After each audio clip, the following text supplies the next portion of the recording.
বিয়ের পিড়িতে আমার থেকে 10 বছরের বড় কনেকে দেখে আমার জান যায় যায় অবস্থা। ভাবছিলাম কম বয়সী কোনো মেয়ের সাথে আমার বিয়ে ঠিক হয়েছে, কিন্তু কে জানতো মেয়ে আমার থেকে এত বড় হবে। আমি মেয়ের দিকে এতক্ষণ তাকিয়েছিলাম, এর মাঝেই পিচ্ছি একটা ছেলে এসে আমার পাঞ্জাবি ধরে বলল, তাহলে তুমি আমাদের নতুন বাবা, তাই তো? বাবা, আমার না মজা খেতে খুব ইচ্ছে করছে। আমাকে চকলেট এনে দাও না বাবা। পিচ্চি ছেলের কথা শুনে আমার চোখ বড় হয়ে গেল। মাত্র বিয়ে করতে আসলাম, এখনো বিয়েও করি নাই, এর আগেই বাবাটা শুরু করেছে। কলেজে পড়ি আমি, এখনো কচি একটা ছেলে আমি, আর এত বড় বয়স্ক বৃদ্ধ মহিলাকে আমি বিয়ে করব? অসম্ভব। মহিলার একটা ছেলেও আছে। আমি পাশে ফিরে তাকিয়ে আপুকে ডাক দিব, ঠিক তখন আরেকটা মেয়ে এসে বলল, আম্মু কিছু টাকা দাও তো, আমার স্কুলে লাগবে। আর এটা কি আমার নতুন পাপা? ভালো হয়েছে আম্মু, বাপ বেটির বয়সের তফাৎ হবে না, একসাথে কলেজে পড়বো। মানুষ বলবে ওই দেখ রাস্তা দিয়ে বাপ বেটি যাইতেছে, ওরা আবার একই ক্লাসে পড়ে। আমার হবু বউ, যার সাথে এখনো বিয়ে হয় নাই, তিনি কিছু টাকা বের করে দিয়ে মেয়েটাকে বলল, যা মা, গিয়ে খেলা কর, আমি বিয়েটা করে ফেলি। আমি এবার রেগে আপুকে ডাক দিয়ে বললাম, এখানে আয়। আপু আমার সামনে দাঁড়িয়ে বলল, হুম ভাই, বল কি হয়েছে? আর তোর দুলাভাইকে তো খুঁজে পাওয়া যাচ্ছে না, বলতে পারিস কোন দিকে গেছে? আমি আসতে বললাম, তোর উপর আমি বিশ্বাস করে বিয়েতে হ্যাঁ বলছি, তাই বলে আমার থেকে এত বড় বয়স্ক মেয়েকে আমি বিয়ে করব? এটা হতে পারে না। আপু মুখ চেপে হাসি দিয়ে বলল, আমি কিছু জানি না ভাই, তুই তো বিয়ে করতে চাস, এই জন্যই যাবে। পাইছি তাকে, বিয়ের পিঁড়িতে বসিয়েছি, চোখ বুজে বিয়েটা করে ফেল। আর মেয়ে এত বয়স কে বলছে? মাত্র 45 হয়েছে, 50 হলে না হয় একটা কথা ছিল। আমি যাই গে, দেখি সবাই কি করছে। আপু দাঁড়া। আপু আমার কথা না শুনেই চলে গেল। ওর কি মাথা খারাপ হয়েছে যে আমি এই মহিলাকে বিয়ে করব? কোনো উপায় না পেয়ে নতুন বউকে বললাম, আপু আমি কি আপনার সাথে একটু কথা বলতে পারি? কোমটার ভিতর থেকে আওয়াজ এলো, যা বলার বাসর রাতেই বলিয়েন, আগে বিয়েটা হয়ে যাক। প্লিজ আপু 5 মিনিট, এটা আমার জীবন মরণের বিষয়। বাবা মা কাউকে খুঁজে পাচ্ছে না, সব কয়টা যে কোথায় গেছে কি জানি। আমার কথা শুনে আমার সমবয়সী একটা মেয়ে এসে বলল, দুলাভাই আসেন আমার সাথে, হবু বউয়ের সাথে কথা বলবেন, তাই তো চলেন। ইস, এই মেয়ের সাথে বিয়ে হলে কি হতো? এত সুন্দর সুন্দর মেয়ে রেখে আমাকে এই বুড়ি মহিলার সাথে বিয়ে দেবে? ছি। রুমে যেতেই আমার হবু বউ ওয়াশরুমে চলে গেল। মেয়েটা আমাকে দেখে হেসে বলল, আপনার কপাল ভালো যে আমার নানির মতো একটা বউ পাইছেন। এবার আমি মাথায় হাত দিয়ে বললাম, কি নানি? মেয়েটা দাঁত কেলে বলল, হুম নানি। ওয়াশরুম থেকে একটা লাল শাড়ি পরা বুড়ি বের হলো। এই বুড়ির আবার বুড়ো বয়সে ভীমরতি এসেছে নাকি? এই বয়সে লাল শাড়ি পরছে, কাহিনী কি? লাল শাড়ি পরা বয়স্ক নারী আমার সামনে এসে বলল, গো, স্বামী বললেন। এই দাদি, আপনি কি পাগল হয়েছেন? আমাকে স্বামী বলছেন? আমি তো আপনার ছেলে বয়সী। না, আমি পাগল হব কেন? আগে মেকআপ করে বসে যে বসেছিলাম, এখন মুখে পানি দিয়েছি তো। আর এই হলো আমার আসল চেহারা। ধপ করে আমি ফুলের উপর পড়ে মাথায় হাত দিলাম আর নিজে নিজে বলছি, যাই হোক আল্লাহ তাহলে আমাকে বাঁচাইছে। কবুল বলি নাই বলে বেঁচে গেছি, নইলে তো হয়ে যেত সব বনাশ। আরে আরে স্বামী তুই ভয় পেও না। এই কথা বলে আগের আমার 2টা বিয়ে হয়েছিল, আর তুমি 4 নাম্বার স্বামী। খুব ভালোবাসবো তোমাকে। আমি বললাম, কি বললেন? আমি কয় নাম্বার স্বামী হতে চলেছি? ও বললো 4 নাম্বার। আর তোমার বিয়ে হয়েছে কয়টা? ও বললো কেন 2টা। ওরে আল্লাহ, এই মহিলা কয় কি আমি নাকি 4 নম্বর স্বামী হতে চলেছি, আর বিয়ে করেছে নাকি 2টা। মন খারাপ করে বললাম। উনি বলল, না গো স্বামী, আমি পান চিবিয়ে তোমার মুখে দেবো আর তুমি খাবে। এই দেখো, এভাবে পান মুখে দিলাম। এই কথা বলে মহিলাটা পান খেতে লাগলো। বিছানা থেকে উঠে আমার সামনে দাঁড়িয়ে বলল, হ্যাঁ করো, আমি তোমাকে আমার মুখের পান খাইয়ে দিই, দেখবে অনেক মজা পাবে। এটা হলো স্বামী স্ত্রীর মহব্বত। তুমি তো আমার মহব্বতের স্বামী। মহিলার কার্যকলাপ দেখে আমি জ্ঞান হারিয়ে নিচে পড়ে গেলাম।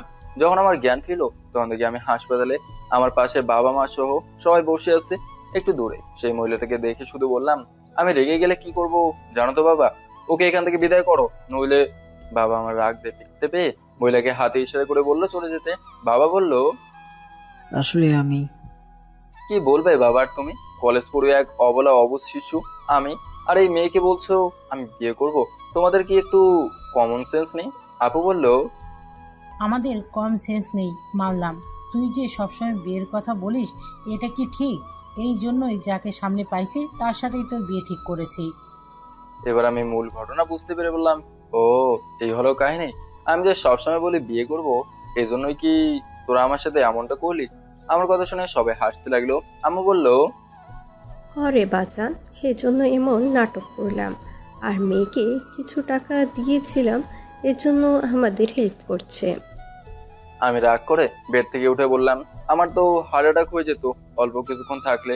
আমার সাথে সবাই মিলে বেইমানি করলে না। আমি আজকের ভেতরে নতুন বউ নিয়ে বাসায় আসবো এই বলে দিলাম। কি করব না করব এটা আমি জানি না, আমার বউ লাগবে এটাই জানি শুধু। এই কথা বলে বের হয়ে গেলাম। পিছন থেকে বাবা বলছে, হলে আবার শিক্ষা দিতে চেয়েছিলাম, এখন দেখো ছেলে কি করে। আমি হাসপাতাল থেকে বের হয়ে এদিক সেদিক ঘুরতে লাগলাম। রাত অনেকটাই হয়ে গেছে, কিন্তু কোথাও বউ আর খুঁজে পেলাম না। হঠাৎ করে দেখলাম ব্রিজের ধারে একটা মেয়ে দাঁড়িয়ে আছে। ও তো আবার আত্মহত্যা করবে না? না না, এটা হতে দেওয়া যাবে না। কিন্তু এত রাতে একটা মেয়ে এখানে কি করে? ও মনে পড়ছে, অনেক লেখক তো লিখেছিল, যদি রাতে কোনো মেয়েকে একা দেখো তাহলে বুঝবে সে কষ্ট সহ্য করতে না পেয়ে আত্মহত্যা করতে এসেছে, নইলে গ্রামের এলাকা থেকে পালিয়ে এসেছে। লেখকরা তাহলে ঠিকই বলেছে। এই সুযোগে আমি গিয়ে মেয়েটাকে বাঁচিয়ে নিই আর ওকে বিয়ে করে ফেলবো। বুকে হাত দিয়ে বললাম, দেখ বাবা, আজকে তোমার ছেলে গর্ভবতী হয়েছে, এই সুন্দর বউ আমার হবে। ইয়া, এই সুন্দর এই মেয়েকে বিয়ে করে আমি গর্ভবতী হব। ধীরে ধীরে মেয়েটার কাছে গেলাম, গিয়ে মেয়েটার হাত ধরে বললাম, না না, তুমি আত্মহত্যা করতে পারো না। আমি বেঁচে থাকতে তুমি আত্মহত্যা করতে পারো না। মেয়েটা আমার দিকে তাকিয়ে বলল, ছাড়েন আমার হাত। আমি এখানে আত্মহত্যা করতে আসিনি, আমি তো গ্রাম থেকে পালিয়ে আসছি। এই তো পেয়েছি মেয়ে। লেখকরা তাহলে ঠিকই বলেছে। আমি হাতে থুতু দিয়ে চুলে স্টাইল করে বললাম, আমি হলাম হিরো আলমের ছোট ভাই, ওই কাছের ভাই না দূর সম্পর্কের ভাই আর কি, ওই হুক্কা হুয়া কলা খুয়া। আর বললো লালা, ওই গানটা। মেয়েটা এবার কান্না করতে করতে বলছে, শুনছি। আমি এখন কোথায় যাব, কার কাছে যাব? যাওয়ার মতো আমার কোনো জায়গা নেই। ইয়ে মানে আপনি আমার সাথে অবশ্যই যেতে পারেন, তবে আর কিছু বলতে না দিয়ে মেয়েটা আমার হাত ধরে বললো, আপনি আমাকে বুকের মাঝে জায়গা দিয়েছেন, আপনার ঋণ আমি কিভাবে শোধ করব? মেয়েটা ছোঁয়ার অনুভূতিতে আমার কেমন যেন একটা শিওরন শিওরন লাগতে লাগলো। ওই একটা গান আছে না, হাত রেখ দে দিল পে যারা। মেয়েটা বললো, কি হলো, চলুন। মেয়েটার কথায় আমার হুঁশ আসলো। আমি তাড়াতাড়ি বললাম, চলুন। বাসায় গিয়ে সবাইকে বলবেন আপনি আমার বউ, নইলে আবার সবাই সন্দেহ করবে। মেয়েটা বলল, কিন্তু আমি এত বড় একটা উপকার করছি আপনার, আর আপনি এটা বলতে পারবেন না? পরে সবাই আমাদের সন্দেহ করে যদি আমাকে গণপিটুনি দেয়। আচ্ছা, সমস্যা নেই। ইয়েস গুরু, ইয়েস। মেয়েটা তো পটে গেছে মামা। আমার আনন্দ কে দেখে? যাক বাবা, তোমার ছেলে বউ নিয়ে আসছে। আনন্দে তখন বাবার চোখে মুখে পানি এসে যাবে। আচ্ছা আপনার নামটা? আমার নামটা না হয় অচেনা থাক। সমস্যা নেই, পরে বলিয়েন। নিরিবিলি রাস্তার কাছে যেতেই মেয়েটা দাঁড়িয়ে গেল। কি হলো, দাঁড়িয়ে গেলেন যে? মেয়েটা ধপ করে ব্যাগ থেকে চাকু বের করে আমার সামনে ধরে বলল, যা আছে সবকিছু বের করে দে, নইলে এই চাকু কিন্তু পেটের মাঝে ঢুকিয়ে দিব। এক নিমেষেই আমার হাসি উধাও হয়ে গেল। তাহলে এই মেয়ে একজন কিডন্যাপার খাইছে রে আমাকে। আমি সাথে সাথে হাত উঁচু করে বললাম, তাহলে আপনি এই গ্রাম থেকে পালিয়ে আসেন নাই? মেয়েটা হো হো করে হাসতে হাসতে বলল, তোর মতো আবুল্লাইয়া ছেলে আমি খুব কমই দেখেছি। অবশ্য আমার এতে ভালোই হয়েছে, তোরে পটাতে হয় নাই, উল্টা আমাকে পটালি তুই। কিন্তু লাভ হলো না। আহ রে আফসোস। তাড়াতাড়ি সবকিছু বের করে দে বলছি, না হলে ঢুকিয়ে দেব। আমি পকেট থেকে মানি ব্যাগ বের করে দিয়ে বললাম, ফোন বাসায় রেখে আসছি, এটাই আছে শুধু। মেয়েটা আমার পকেট চেক করে কিছু না পেয়ে ঠাস করে আমার গালে একটা চড় দিয়ে বলল, জামা কাপড় যা আছে সব খুলে ফেল, এগুলো দেখে দামি মনে হচ্ছে, ভালো টাকায় বিক্রি করতে পারবো। আমার বাবা ঠিকই বলতো, এত দামি কাপড় পরিস না, বেশি বড়লোকে দেখালে একদিন বিপদে পড়বি। এখন বাবার কথা সত্যি মনে হচ্ছে আমার। আমি কান্না সরে বললাম, কাপড় খুলে ফেললে পরবো কি? মেয়েটা আমাকে বড় একটা গাছের পাতা দিয়ে বলল, এটা দিয়ে ডেকে বাড়িতে চলে যা, তাড়াতাড়ি কর বলছি। কাপড় খুলতে বলতে মনে মনে বললাম, এই পৃথিবীটা কিন্তু অনেক বড়, তোরে একবার পেয়ে নেই। কলেজে আমার নাম শুনলে মানুষ দাঁড়িয়ে থেকে হিসু করে দেয়, আর তুই বেটি আজকে আমার ইজ্জত লুটে নিলি। গাছের পাতা নিয়ে নিচের অংশ ঢাকতেই মেয়েটা বলল, হুম, হুক্কা হুয়া কলা খুয়া গাছের পাতা পরে বাড়িতে গিয়ে ঘুমা। মেয়েটা আর কিছু না বলে ধীরে ধীরে অন্ধকারে মিলিয়ে গেল। বউ খুঁজতে এসে যে এভাবে মান ইজ্জত চলে যাবে এটা কে জানতো। এখন বাসায় গেলে কিভাবে যে সবাই মিলে আমাকে অপমান করবে উপরওয়ালাই জানে। তবে কি আর করব, যেতে তো হবেই। রাতের আধারে এত কিছু দেখা যায় না। অন্ধকারের ভেতরে নিজেকে লুকিয়ে কোনো মতে বাসায় গিয়ে দরজায় কলিং বেল দিলাম। আম্মা দরজা খুলে দিয়ে বলল, কই বাবা, ও আনলি দেখি। কই গো, তোমরা সবাই দেখে যাও, জঙ্গল থেকে এক ছেলে পালিয়ে চলে আসছে। এটুকু বলতেই আমার পরিবারের সবাই এসে হাজির। আপু আমাকে দেখে হাসতে হাসতে গড়াগড়ি খাচ্ছে আর বলছে, আম্মা, এটা তোমার গুণধর ছেলে, জঙ্গল থেকে পালিয়ে আসা কেউ নয়। আমি তাড়াতাড়ি আম্মার ওড়না দিয়ে নিজেকে ঢেকে নিলাম।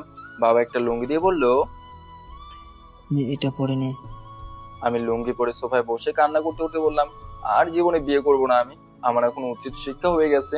আপু বলল, কি হয়েছে ভাই, আমায় একটু খুলে বলতো। আমি এবার সবকিছু বলে দিলাম। সবাই সবকিছু শুনে হাসতে হাসতে গড়াগড়ি খাচ্ছে। আম্মু আমার কপালে চুমু দিয়ে বলল, মন খারাপ করিস না বাবা, আগে ভালো একটা চাকরি কর, বিয়ের বয়সটা একটু হোক, পরে সুন্দরী দেখে একটা মেয়ে আনবো, পরীর থেকেও সুন্দরী। আমি আম্মুকে জোরে ধরে বললাম, বাবা আমার হাতে আমার ফোনটা দিয়ে বলল, দেখ তো কে কল দিচ্ছে, সে কখন থেকে কল দিয়ে যাচ্ছে। ফোন হাতে নিয়ে দেখলাম রৌদ্র অনেকগুলো মিসড কল ফেসে আছে। আমি কল দিতে রৌদ্র ফোন রিসিভ করে বলল, মামা, নতুন একটা খবর আছে, জানিস কিছু? না বললে জানলো কিভাবে, বল আগে। আগামীকাল কলেজে নতুন প্রিন্সিপাল আসবে, শুনছি এটা নাকি একটা মেয়ে। মেয়ে না সাই, কোনো বুড়ো মহিলা হবে। রাখতো ফোন, এমনি টেনশনে বাসি না।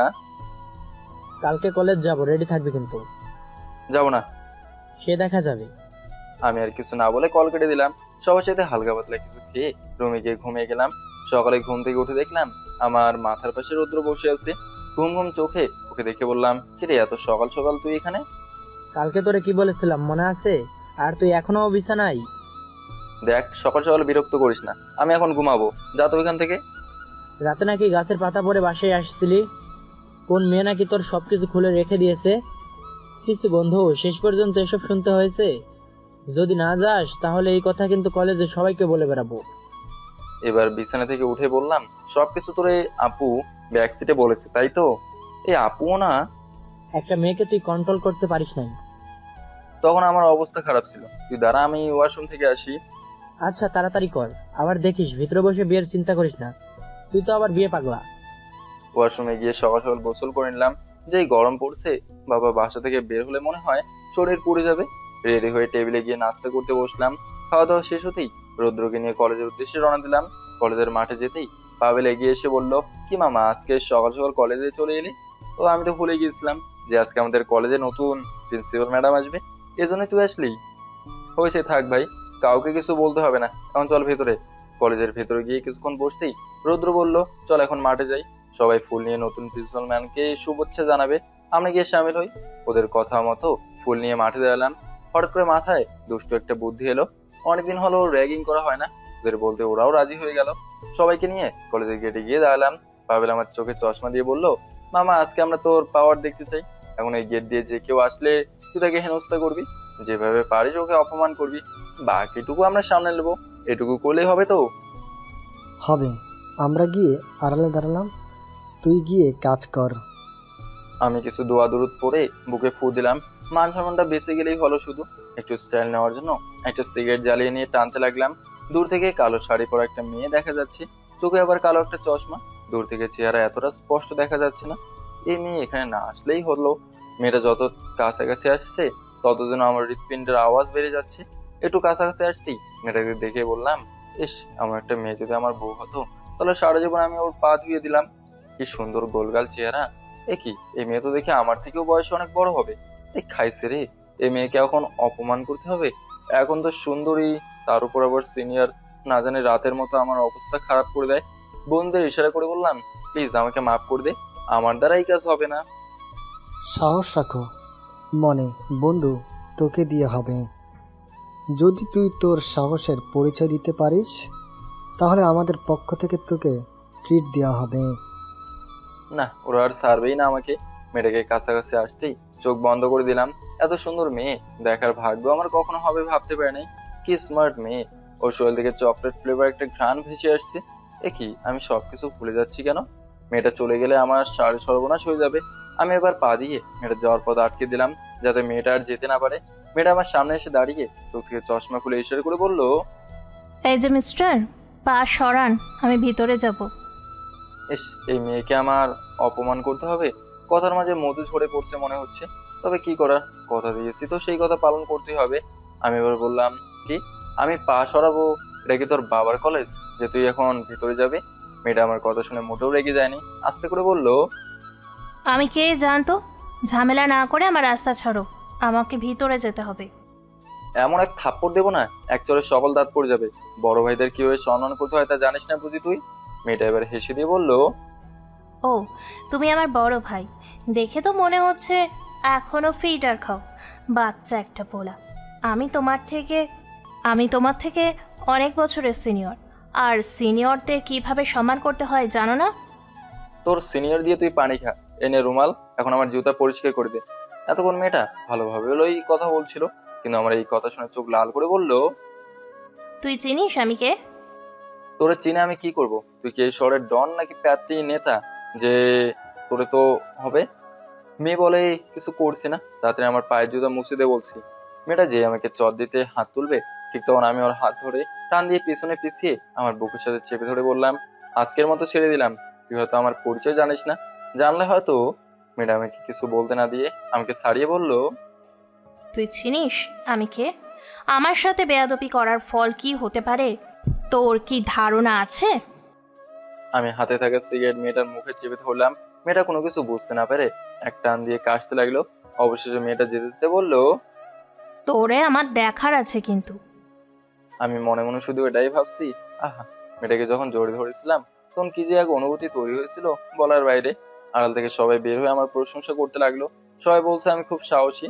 যাক, অবশেষে আমি আমার সাহসের পরিচয় দিতে পারলাম। সবার সাথে ফুল নিয়ে লাইনে দাঁড়ালাম। মামা, প্রিন্সিপাল ম্যাম যদি একটা মেয়ে হয়? এত বছর পড়াশোনা করছে আর এখনো মেয়ে আছে তোর মনে হয়? গিয়ে দেখ, হয়তো 10 বাচ্চার মা। আমাদের ইংরেজি স্যার বলছে সবাই ফুল নিয়ে রেডি হয়ে যাও, আমাদের নতুন প্রিন্সিপাল ম্যাডাম আসছে। আমি সবার মতো চুপচাপ দাঁড়িয়ে আছি। যখন প্রিন্সিপাল ম্যাম মাঠে প্রবেশ করলো, তখন তো ওনাকে দেখে আমার অবস্থা খারাপ হয়ে গেল। কিছুক্ষণ আগে গেটে যাকে আমি র্যাগিং করেছিলাম, এটাই সেই মেয়ে। ভয়ে তো আমার পুরো শরীর এবার কাঁপতে লাগলো। শেষমেশ উনি আমাদের প্রিন্সিপাল ম্যাম হলো। রৌদ্র তো আমার কাঁপাকাঁপি দেখে বলল, মামা, তুমি তো শেষ। আমি তোমার ভবিষ্যৎ অন্ধকার দেখতে পাচ্ছি। আমি রেগে বললাম, শালা তোরা আমার বন্ধু না শত্রু? এখন আমার কি হবে? উনি আমাকে দেখলে আমার মাথা ফাটিয়ে দেবে। আমি গেলাম। আমার হাত ধরে বলল, তুমি কই যাও মামা? চুপচাপ দাঁড়িয়ে থাকো, কিছু হবে না। এখন থেকে শুধু বিদায় হই, পরে তোরে দেখাচ্ছি। সেই পর্যন্ত তুই বেঁচেই থাকবি না। ভাবা যায় তুই কিনা প্রিন্সিপাল ম্যামের সাথে র্যাগিং করলি।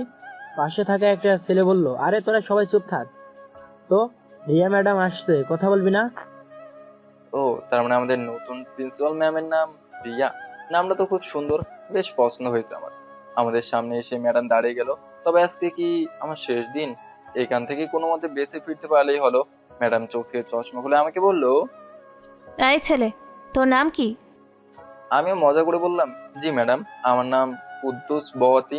আমার কথা শুনে সবাই হাসতে লাগলো, কিন্তু স্যার ধমক দিতে সবাই চুপ হয়ে গেল। স্যার আমাকে বললো, ম্যাডামের সাথে কোনো বেয়াদবি করবে না। উনি তোমাদের মতো মূর্খ নয়, বিদেশ থেকে লেখাপড়া শেষ করে আমাদের অনুমতি এখানে আসছে। সো কথাবার্তা একটু হুশ করেই বলবে সবাই। আশা করি নতুন ম্যাডামের সাথে কেউ বেয়াদবি করবে না। রিয়া ম্যাডাম চোখ থেকে চশমা খুলে আমার হাতে সেই আমার রুমালটা দিয়ে বলল, আমি তো তোর গুরুজন, সম্মানিত একজন শিক্ষক। রাস্তা দিয়ে হেঁটে আস্তে আস্তে পায়ে ময়লা জমে গেছে, একটু পরিষ্কার করানোর দরকার ছিল। পাশ থেকে স্যার বলল, এটা আর এমন কি ম্যাডাম, লাদেন ম্যাডামের পায়ের ময়লা পরিষ্কার করে দাও তো। আমি বললাম, কিন্তু স্যার। কোনো কিন্তু শুনতে চাই না, যা বলছি তাই করো। রুমালটা হাতে নিয়ে আস্তে করে বললাম, নিজের মাথায় নিজেই কুড়াল দিলাম। কেন যে আমি ওদের কথা শুনতে গেলাম? ওরা সবাই তো মুখ বুজে হাসাহাসি করছে। আমি নিচে বসতে ম্যাডাম দূরে সরে বলল, থাক, হয়েছে, আর কিচ্ছু করতে হবে না। আমার কথা শুনছো, এটাই অনেক। দাঁড়িয়ে বললাম, ধন্যবাদ ম্যাডাম আপনাকে। কি বলে যে ধন্যবাদ দেবো ভাষা। ম্যাডাম ফোন দেখে বলল, আমি ফোনে কথা বলছিলাম, তোমাকে তো কিছু বলে নাই, তুমি দাঁড়িয়ে গেলে কেন? তোমাকে যা বলছি তাই করো। আমার বোকামো দেখে চারপাশে হাসির রোল পড়ে গেল। স্যার ধমক দিয়ে বলল, এই ছেলে, তোমাকে ম্যাডাম কি বললো তুমি শোনো নাই? এখনো বেয়াদবের মতো দাঁড়িয়ে আছো। রাগে এখন আমার শরীর ফেটে যাচ্ছে। তাও আমি ধৈর্য ধরে নিচে বসে আবার ম্যাডামের পায়ের জুতা ময়লা পরিষ্কার করে দিলাম। ম্যাডাম চলে যেতেই আমি বললাম, কলেজে এসে কখনো এমন অপমানিত হব ভাবি নাই। আমরা আসলে সরি বন্ধু, ভাবি নাই ম্যাডাম তোর সাথে এমন কিছু করবেন। স্যার বাদ দে, এতে আর কি বা হলো? উনি আমার গুরুজন, সম্মানীয় ব্যক্তি, তাই না? এই কথা বলে সবকটাকে উড়াধুরা মারতে লাগলাম। শেষে সবাই মিলে 2 তলা চলে গেলাম। বিড়ি সিগারেট না খেলে আমাদের আবার নেশা হয় না। হঠাৎ করে নিচে একটা মেয়ের দিকে আমার নজর গেল। এটা তো রাতের সেই মেয়ে যে আমার কাছ থেকে রাতের সবকিছু নিয়ে গিয়েছিল। আমি তাড়াতাড়ি সিঁড়ি বেয়ে নিচে নামতে লাগলাম, কিন্তু নিচে গিয়ে দেখি মেয়েটা উধাও হয়ে গেল। যাক বাবা, এই অল্প সময়ের ভিতরে মেয়েটা আবার কই হারিয়ে গেল। কিরা মামা, কি হয়েছে? এভাবে দৌড়ে আসলি কেন? রাতে আমার সাথে যা কিছু হয়েছিল এটাই সেই মেয়ে। ওরা এখানে দেখেছিলাম, কিন্তু উধাও হয়ে গেল। এই কলেজে থাকলে অবশ্যই পাবি, চিন্তা করিস না, ও আমার বন্ধুকে। আছে বেটা, থাক, ওরা শুনতে পারলে তোর খবর আছে। এর মাঝে সিনিয়র এক ভাই এসে বলে গেল আমাকে নাকি প্রিন্সিপাল ম্যাডাম ডাকছে। রিয়া ম্যাডামের নাম শুনে আমার শরীর মরিচের মতো জ্বলতে লাগলো। এতগুলো মানুষের সামনে উনি আমাকে দিয়ে ওনার জুতা পরিষ্কার করালেন। পাবেল আমার ঘাড়ে হাত দিয়ে বলল, এত রেগে গেলে হবে না মামা, যাই করিস না কেন মাথায় রাখিস উনি এই কলেজের প্রিন্সিপাল। যদি একবার আমাদের উপর লাল কালি বসিয়ে দেয় তাহলে আমাদের পড়াশোনা জীবনের জন্য বন্ধ হয়ে যাবে। আমি পাবলের কথা শুনে চুপচাপ প্রিন্সিপাল ম্যাডামের রুমের দিকে যেতে লাগলাম। ওরা আমার পেছনে আসছে। দরজার সামনে গিয়ে বললাম, ম্যাডাম আমি কি ভেতরে আসবো? রিয়া ম্যাডাম বসে বসে বিস্কুট খাচ্ছিল আর ফোনে কি দেখে হাসছিল। আমার কথা শুনতে পেরে বলল, আস, তোর জন্য অপেক্ষায় ছিলাম। আমি ভেতরে গিয়ে ওনার টেবিলের সামনে দাঁড়িয়ে বললাম, জি ম্যাডাম বলেন। এখন ম্যাডাম বলছো আমাকে? তখন তো তুই করে বলছিলে। আর কি যেন মনে পড়ছে না। সরি ম্যাডাম, আমি বুঝতে পারি নাই এটা আপনি ছিলেন। তোর কত বড় সাহস, তুই আমার কলেজে মেয়েদের র্যাগিং করিস? এমন বড় সাহস তোরে কে দিয়েছে? প্রথম দিনেই ম্যাডামের এমন রাগী চেহারা দেখে একটু ভয় লাগলো। উনি যেভাবে হুঙ্কার দিয়ে কথা বলছেন, ভয়ে তো আমার কলিজায় পানি নাই। আমি মাথা নিচু করে বললাম, সরি ম্যাডাম, আমি ভুল করে ফেলছি। আমি জানতাম না এটা আপনি ছিলেন। প্লিজ ম্যাডাম মাফ করে দেন। তোরে জন্মের মতো উচিত শিক্ষা দিতে হবে। এখন মাঠের মাঝখানে গিয়ে কান ধরে এক পা উঁচু করে দাঁড়িয়ে থাকবি। আমি যতক্ষণ পর্যন্ত ক্লাসে না আসবো ততক্ষণ পর্যন্ত দাঁড়িয়ে থাকবি। প্লিজ ম্যাডাম ক্ষমা করে দেন, আমার ভুল হয়ে গেছে। ম্যাডাম দাঁড়িয়ে জোরে চিৎকার দিয়ে বলল, প্রথম দিন আমাকে রাগাবি না। আমি যেটা করতে বলেছি সেটা কর, নইলে তোর বাপ মাকে ডেকে এনে অপমান করব। এখন গিয়ে কান ধর, যা। ওনাকে কিছু বললে আরো রেগে যাবে, এজন্য আমি মাথা নিচু করে বের হয়ে গেলাম। বাইরে যেতেই রৌদ্র বলল, মামা আমাদের ক্লাসে নতুন একটা মেয়ে এসেছে, আমার মনে হয় এটাই সে মেয়ে। আমি রৌদ্রের কথা কানে না নিয়ে কলেজের মাঠের মাঝখানে চলে গেলাম। এক পা উঁচু করে এক পায়ে দাঁড়িয়ে কান ধরে দাঁড়ালাম। ওরা আমার এই ব্যবহার দেখে অবাক হয়ে গেছে। রৌদ্র আমার কাছে দৌড়ে এসে বলল, কিরে মামা, তোর মাথা খারাপ হয়েছে? কি করিস এগুলো? কলেজের বারান্দা থেকে আওয়াজ আসলো, যদি ওর সাথে তোমরা যুক্ত থাকো তাহলে তোমাদের ঠিক এইভাবেই এক পা উঁচু করে দাঁড়িয়ে থাকতে হবে। এখন সিদ্ধান্ত তোমাদের, ওর সাথে থাকবে নাকি ক্লাসে যাবে। রিয়া ম্যাডামের কথা শুনে ওরা সবকটা চিন্তায় পড়ে গেল। এতগুলো ছাত্রের সামনে কান ধরে দাঁড়িয়ে থাকা বিষয়টা খুবই লজ্জাজনক। এজন্য ওরা এক এক করে চুপচাপ মাথা নিচু করে চলে যাচ্ছে। রুদ্র শুধু বলল, বন্ধু আমি আছি তোর পাশে, তুই চিন্তা করিস না। না তোর থাকতে হবে না, তুই যা, সমস্যা নেই, আমার কিছু হবে না। তবে আমার এই ছোট্ট জীবনে এই দিনটার কথা আজীবন মনে থাকবে। আমি এর প্রতিশোধ না নিয়ে ছাড়বো না, হোক সে ম্যাডাম আর দেশের প্রধানমন্ত্রী। তুই যে কি বলিস মাঝে মাঝে এটাই বুঝি না। এখন চল বাইরে যাই, ম্যাডাম তো নাই এখানে। এক কাজ কর, আমার জন্য ওর দোকান থেকে একটা সুপার গ্রো এনে দে। এটা দিয়ে আবার তুই কি করবি? যাই করি তুই এনে দে প্লিজ। আচ্ছা যাচ্ছি, আর তুই এভাবে দাঁড়িয়ে না থেকে ভিতরে যা, পরে কি হয় দেখবো নে। রৌদ্র যেতে আমি পা নামিয়ে দাঁড়িয়ে গেলাম। অযথা আমি কেন প্রিন্সিপাল ম্যাডামের কথা শুনে দাঁড়িয়েছি। ফোনের টুংটুং শব্দে ফোনটা হাতে নিলাম। এই অসময়ে আবার দুলাভাই কল দিল কেন? আমি ফোন রিসিভ করে বললাম, বলেন দুলাভাই। ওভার দুলাভাই বললেন, আসার পথে আমার বোনকে 3 রাস্তার মোড় থেকে নিয়ে এসো, মাত্র বাসে উঠেছে। আপনার বোনকে তো আমি কখনো দেখি নাই, চিনবো কিভাবে? দেখবে কিভাবে, যখন তোমার বোনের সাথে আমার বিয়ে হয়েছিল তখন আমার ছোট বোন ইন্ডিয়াতে বেড়াতে গিয়েছিল। যাই হোক, আমি পিক পাঠিয়ে দিব, তুমি রিসিভ করে নিয়ে আসিও, কেমন? আমার অফিসে কিছু দরকারি কাজ আছে। আচ্ছা দুলাভাই, ফোন কেটে দিতেই রৌদ্র আমার হাতে সুপার গ্লো দিয়ে বলল, তুই কি করবি এটাই তো ভাবতে পারছি না। আমি শয়তানে হাসি দিয়ে বললাম, এত ভাবতে হবে না, চল। ক্লাসের ভেতরে এসে স্যারের চেয়ারের উপর পুরো সুপার গ্লো ঢেলে দিলাম। মামা কাজটা কি ঠিক হয়েছে? যতই হোক উনি আমাদের ম্যাম হলো, এটা করা মোটেও ঠিক হচ্ছে না। তোরে বলছে ঠিক হচ্ছে না? যখন আমাকে বাইরে কামনে দাঁড় করিয়ে রাখছিল তখন মনে ছিল না? চল গিয়ে বসি। পিছনে তাকে 3 নম্বর বেঞ্চে বসে থাকা মেয়েটাকে তো বললাম, মামা মেয়ে পেয়েছি, এটাই সেই মেয়ে। আমি কি বলেছিলাম আমাদের ক্লাসে নতুন একটা মেয়ে এসেছে? এখন তাহলে কি করবি? তুই পিছনে গিয়ে বস, আমি ওর পাশে বসি, দেখি কি বলে। আমি চুপচাপ গিয়ে মেয়েটার পাশে বসলাম, কিন্তু মেয়েটা আমার দিকে এমন ভাবে তাকালো যেন আমাকে কোনোদিন দেখেই নাই। চুরি করে আবার সিনা চুরি। দাঁড়া, তোরে মজা দেখাচ্ছি।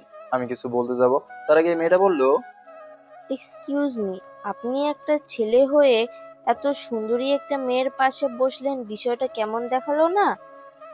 এর মাঝে স্যার এসে বললো, তোমরা সবাই তো প্রিন্সিপাল ম্যাডামকে সাবধান, কেউ বেয়াদবি করবে না। উনি এতটা উচ্চ শিক্ষিত যে উনি চাইলে যে কোনো শিক্ষা প্রতিষ্ঠানে চাকরি নিতে পারে। আমরা বলছি দেখে উনি এখানে আসছে, বাকিটুকু ম্যাডাম নিজে এসে বলবে। স্যার যেতেই ম্যাডাম ক্লাসে প্রবেশ করলেন। উনি ব্যাগটা টেবিলের উপর রাখলেন। আমি মনে মনে শুধু বলছি, চেয়ারে একবার শুধু বসে যান, আর কিছু লাগবে না। রিয়া ম্যাডাম ধীরে ধীরে উনি ওনার পরিচয় দিলেন। আমার সামনে এসে বলল, এই ছেলে, তোমাকে না বলেছিলাম কান ধরে মাঠের মাঝখানে দাঁড়িয়ে থাকতে? কি কোন ম্যাডাম, আপনাকে তো আমি মাত্র দেখলাম, আর আপনি আমার উপর মিথ্যা অভিযোগ চাপিয়ে দিচ্ছেন। আমার এমন কথা শুনে পুরো ক্লাস অবাক হয়ে গেল। রিয়া ম্যাডাম চেয়ারে আবার সে আগের রাগটা ফিরিয়ে নিয়ে বলল, তুমি কার সাথে বেয়াদবি করছো জানো তো? আমি চাইলে কি করতে পারি? আচ্ছা ধরেন আমি মানলাম আপনার কথা, তবে যদি আমাদের ক্লাসে কেউ বলে আপনি আমাকে বলেছেন কান ধরে দাঁড়িয়ে থাকতে, বা এর আগে আপনার সাথে আমার কথা হয়েছিল, যদি কেউ এই কথা বলে, তাহলে আপনি যে শাস্তি দিবেন সেটা আমি মাথা পেতে নেব। রিয়া ম্যাডাম খুশিতে হাসি দিয়ে বলল, দিলি তো, এবার নিজের কপালে নিজে বাস। কি ছাত্রছাত্রীরা তোমরা, একবার বলো তো, আমাকে শুভেচ্ছা জানানোর সময় ও সেখানে ছিল না? আমি শুধু হাতটা উঁচু করে আমার গলায় হাত ধরে সেটা করে বললাম, যে আমার সম্পর্কে একটা টুটা শব্দ করবে তার কল্লা কেটে হাতে ধরে দেবো। সো কথাবার্তা একটু বুঝে শুনে বলিও। আমার হাতের ইশারায় সব কটা চুপ হয়ে গেল। ম্যাডাম ঠিকই বুঝে গেল আমি কি জিনিস। উনি আর কথা না বাড়িয়ে আমাকে বসতে বলে বলল, তো ছাত্রছাত্রীরা, আমরা এখন পড়াশোনা শুরু করি। এটা বলে উনি ওনার চেয়ারে গিয়ে বসলেন, কিন্তু উনি কিছু একটা বুঝতে পেরে দাঁড়িয়ে গেল। কি ব্যাপার, সুপার গ্রো কাজ করে নাই কেন? ও শেট, এটা তো এখন শুকিয়ে কাঠ হয়ে গেছে। এটা তাহলে মিস হয়ে গেল। ম্যাডাম চেয়ার দিকে একবার তাকিয়ে চোখ বন্ধ করে দিল। উনি বুঝতে পারছে এটা যদি শুকিয়ে না যেত তাহলে ওনার অবস্থা আজকে খারাপ হয়ে যেত। ম্যাডাম চোখ খুলে আমার দিকে তাকাতেই আমার বুকের ভেতরে ভূমিকম্পর সৃষ্টি হতে লাগলো। উনি ভালো করে বুঝে গেছেন এই কাজ কার। ভাবছিলাম হয়তো রেগে যাবে, কিন্তু হাসি মুখে ক্লাস করতে লাগলো। তবে আমাকে কিছু একটা বুঝতে চাইছিল, আমি এটা বুঝি নাই। রিয়া ম্যাডাম ক্লাস থেকে বের হয়ে যেতেই আমার সাথে বসে থাকা মেয়েটা কান্না মিশ্রিত কণ্ঠে বললো, দেখুন, আমাকে মাফ করে দেন, আমি ভুল করে ফেলেছি। কি করব বলেন, পেটের যন্ত্রণা এসব করি। যার এই পৃথিবীতে বাবা মা কেউ নেই সে বুঝে। মেয়েটার কথা শুনে ওর উপরে থাকা রাগ সাথে সাথে মাটি হয়ে গেল। এরকম একটা মেয়ের সাথে আমি কেন এমন করছি? 1-2 হাজার টাকা নিয়েছে তো কি হয়েছে? আর রাতে তো আমাকে কেউ দেখেও নাই। আমার সব কটা বন্ধু আমার সামনে এসে মেয়েটাকে বলল, তুই আমাদের বন্ধুকে রাতের আধারে এক অবলা শিশু পেয়ে। এই পর্যন্ত বলে সব কটা হাসতে লাগলো। আমি মেয়েটাকে বললাম, তুমি এখন বাসায় চলে যাও, আর কেউ তোমাকে কিছু বলবে না। যদি বলে তো আমাকে বলবে, ঠিক আছে? মেয়েটা আচ্ছা ভাইয়া বলে চলে গেল। কিরে তুই ওকে এভাবে যেতে দিলি? কি করব, বেচারের বাবা মা কেউই এই পৃথিবীতে নেই। আমার তো মনে হচ্ছে মেয়েটার সবকিছু আছে, নাই শুধু তোর। দেখ তো প্যান্টের পকেটে মানিব্যাগ আছে কিনা। রোদ্রের কথা শুনে আমি পকেটে হাত দিলাম, কিন্তু পকেটে আমার মানি ব্যাগ নেই। যা শালা, মেয়েটা আবারও আমাকে বোকা বানিয়ে দিল। আমরা কিছু বললে উল্টা বকা দিতি আমাদেরকে। তোর জন্য একটা চ্যালেঞ্জ দিয়ে আসছি। কি বল শুনি।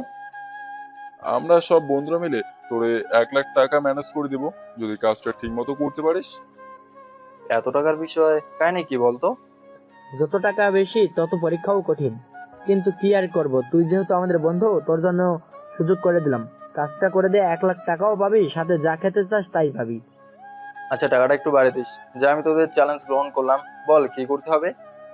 তুই যে আমাদের চ্যালেঞ্জ গ্রহণ করলি তার প্রমাণস্বরূপ রেখে দিলাম। কখনো যদি মিথ্যা কথা বলিস। আচ্ছা বাবা, সবকিছু বুঝলাম, এখন বল আমাকে কি করতে হবে। সিম্পল একটা বিষয়, তুই প্রিন্সিপাল ম্যাডামের সাথে প্রেমের অভিনয় করবি 1 মাস, এর ভিতরে কিছু সত্য আছে, ওগুলো পরে বলবো। পাগল হয়ে গেলি তোরা? কি উল্টাপাল্টা কথা বলিস? ওনাকে দেখলেই মন চায় ওনার মাথা ফাটে দেই।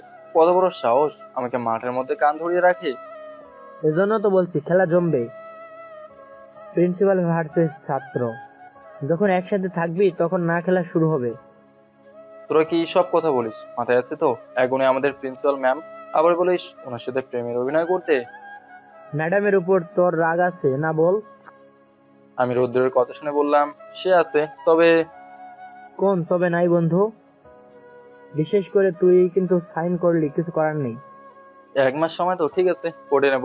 আমার পিছনে লাগতে আসার ফল খুব ভালো করে টের পাবে। কলেজে আর কোনো কথা না বলে সবাই মিলে কলেজ থেকে বের হয়ে গেলাম। গেট থেকে বের হয়ে পাবেলকে বললাম, বন্ধু তোর বাইকটা দিত, এক জায়গায় যেতে হবে। আমি আবার আমার গাড়ি বাসে রেখে চলে আসছি।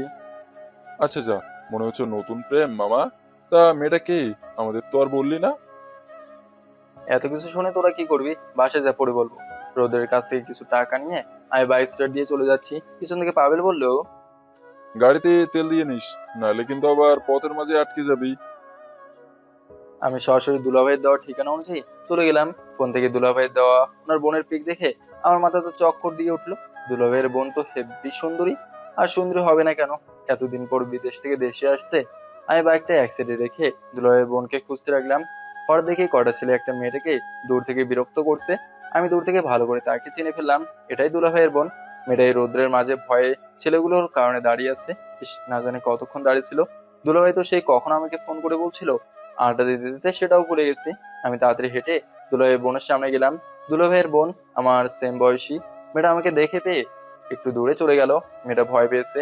ইস, চেহারা ঘেমে কি অবস্থা হয়েছে। আমি মেয়েটাকে উদ্দেশ্য করে দুলাভাইয়ের নাম বলে বললাম, চলেন আমার সাথে, আপনার বড় ভাই আমাকে নিতে পাঠিয়েছে। আমাকে দেখে মেয়েটা যেন একটু ভরসা পেলো।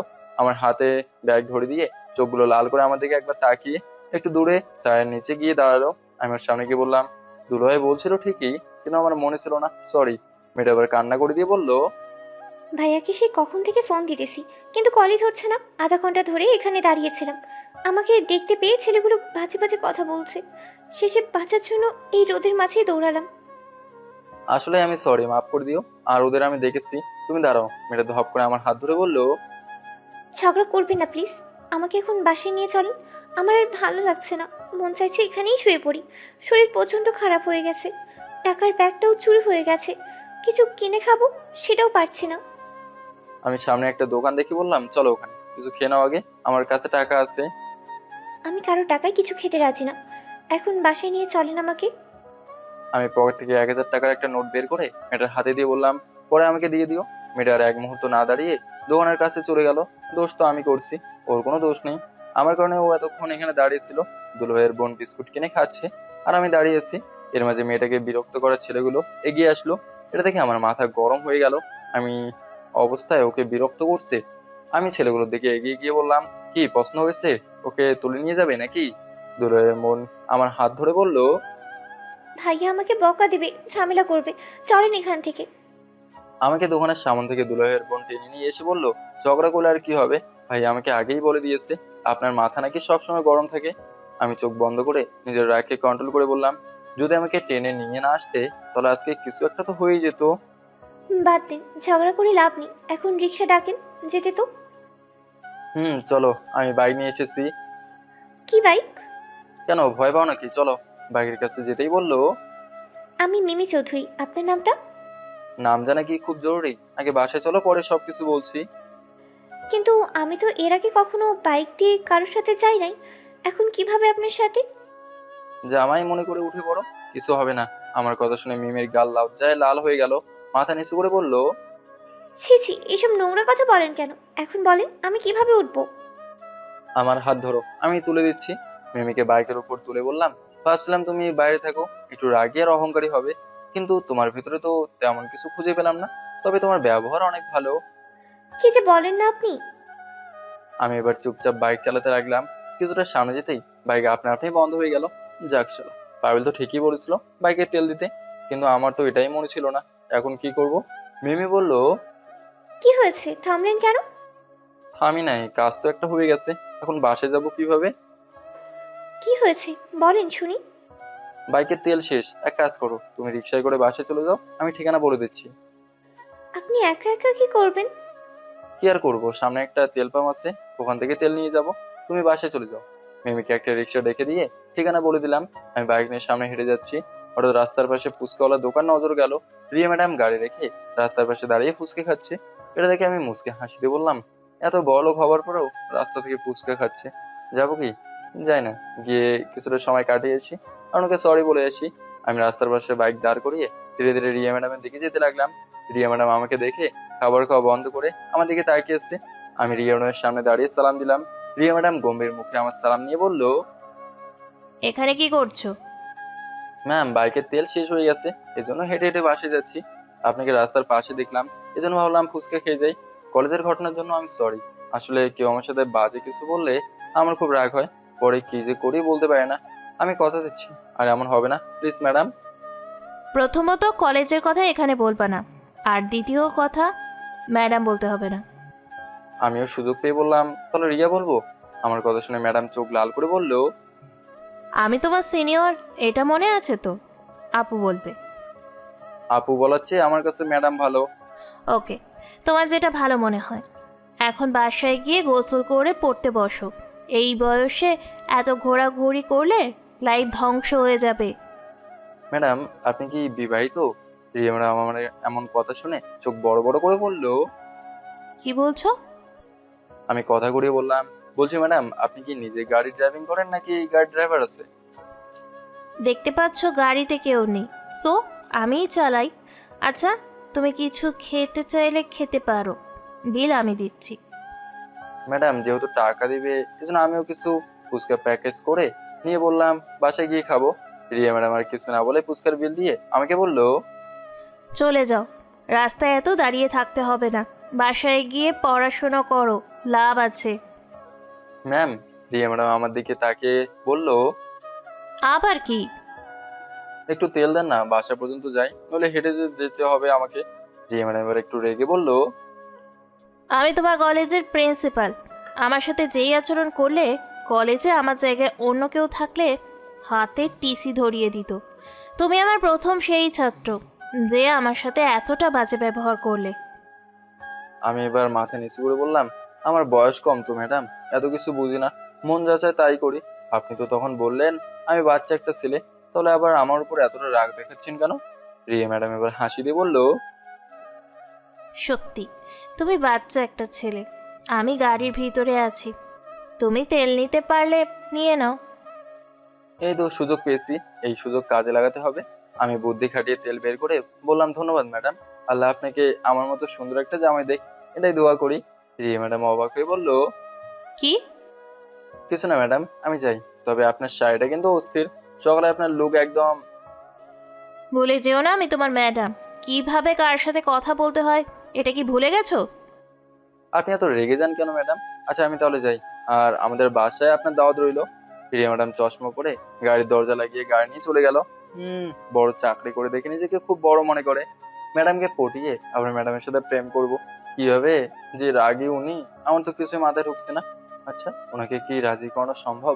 তোর এসব এখন চিন্তা করছি কেন আমি, এসব পরে চিন্তা করবো না, এখন বাসায় যাই। বাইকে তেল ভরে বাসার দিকে যেতে লাগলাম। বাড়ির সামনে বাইক রেখে দরজা গিয়ে কলিং বেল দিলাম। আপু দরজা খুলে দিয়ে বললো, কোনো কাজ ঠিক মতো করতে পারিস না তুই, তোরে দিয়ে কিচ্ছু হবে না। মেয়েটাকে একা একা ছেড়ে দিলি, যদি কিছু হয়ে যেত? তো কি করব, আমি ওকে আমার সাথে হাঁটিয়ে আনবো? যা তো, সর আমার সামনে থেকে। ওই তোর হাতে কি? আমার হাতে যাই থাকে তোরে বলতে হবে কেন? সর তো আমার সামনে থেকে। লক্ষ্মী সোনা ভাই আমার, দে না, কি নিয়ে আসলি? আমি আপুর হাতে ফুচকা দিয়ে বললাম, নে তোর জন্য নিয়ে আসছি। মিমি উপর থেকে নিচে নামতে নামতে বললো, তো মিস্টার, আমার জন্য কি নিয়ে আসছেন? নিজের বোনের জন্য তো ফুচকা নিয়ে আসলেন। আমি মিমির দিকে তাকিয়ে বোকা হয়ে গেলাম। মিমি মাত্র গোসল করে আসছে, মাথা থেকে টপ টপ করে পানি পড়ছে, বেশ সুন্দরী আছে। আচ্ছা, যদিও আমার গার্লফ্রেন্ড হয় তাহলে বিষয়টা কিন্তু এতটাও খারাপ নয়। আপুকে বললে হয়তো রাজি হয়ে যাবে। আগে তো আমি মিমিকে পটাই। আপু আমার মাথায় থাপ্পড় দিয়ে বললো, কি রে, তোর আবার কি হলো? কিছু হয় নাই আপু, আম্মু কই? আম্মু তো মার্কেট করতে গিয়েছে, খাবি তুই কিছু? না, এখন খাবো না। আমি রুমে গেলাম। আমি চুপচাপ আমার রুমে চলে আসলাম। মিমি আমার সমবয়সী, ওকে যদি পড়াতে পারি তাহলে আর কি লাগবে, দেখি কি হয়। ফ্রেশ হয়ে দিলাম এক ঘুমে বিকাল হয়ে গেল। ঘুম থেকে উঠে ছাদে বাতাস খেতে চলে গেলাম। এই ডুবন্ত বিকেলে ছাদে দাঁড়িয়ে থাকলে খুব ভালো লাগে। আচ্ছা, আমি কি আসলেই বাচ্চা একটা ছেলে? আমাকে কি বাচ্চা বাচ্চা লাগে? যদি বাচ্চা না লাগতো তাহলে রিয়াটা আমাকে এই কথা বললো কেন?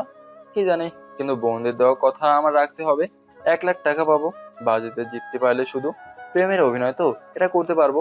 সমস্যা শুধু এক জায়গায়, রিয়া ম্যাডাম পড়বে কিনা। মিমি বলল, রুমে খুঁজে এলাম, পাই নাই আপনাকে। পুরো বাসা খুঁজলাম, কোথাও পাইনি। অবশেষে আপনাকে ছাদে পেলাম। মিমির কথা শুনে আমি পিছনে তাকিয়ে বললাম, তা আমাকে খোঁজার কারণ কি? আর আপনি আমাদের বাসায় কি করেন? যান, দুলো ভাইয়ের বাসায় যান। আমি আপনার ভাবির বাসায় আসছি, তাতে আপনার কি? আপনি বললে কি আমি চলে যাব? আচ্ছা, আপনার পাশে দাঁড়াবো? দাঁড়াও, সমস্যা নেই। এই কথা বলে আমি সিগারেট জ্বালিয়ে নিলাম।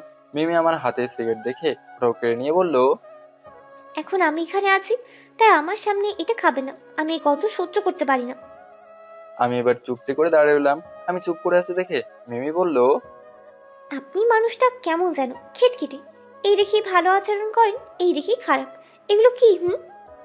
একা একা দাঁড়িয়ে আছি, ভালো লাগছে না। কথা বলার মতো মুড নাই আমার। কেন, বউ মরছে কি আপনার যে কথা বলার মুড নাই?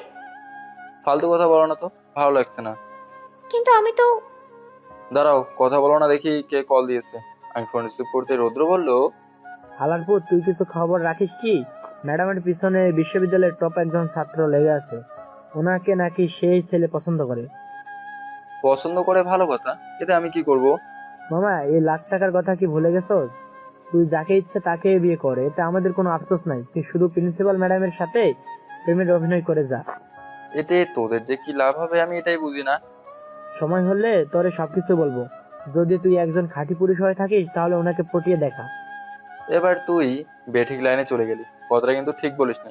তোর আমার বন্ধু হয়ে আমাকে বলির পাঠা বানিয়ে দিস, এটা খুব খারাপ লাগে। এতগুলো টাকা কি তোমাকে হুদাই হুদাই দিব? তোর ফালতু কথা শোনার সময় নাই, ফোন রাখ। ফোন কেটে দিয়ে দাঁড়িয়ে চিন্তা করছি, ওরা কি আবার আমাকে কোনো ফাঁদে ফেলে দিচ্ছে? ওদের মতলব আমি বুঝতে পারছি না। মিমি বলল, গার্লফ্রেন্ড কল দিয়ে বকা দিয়েছে, তাই তো এই জন্য এত চিন্তা করছেন? আরে না, আমার আবার গার্লফ্রেন্ড আসবে কোথা থেকে? যে চেহারা, এই চেহারা নিয়ে মেয়ে পড়াতে পারবো না। মিমি আমার গালে হাত দিয়ে ছুঁয়ে বলল, চেহারা তো ভালোই আছে, সবকিছু মোটামুটি চলে।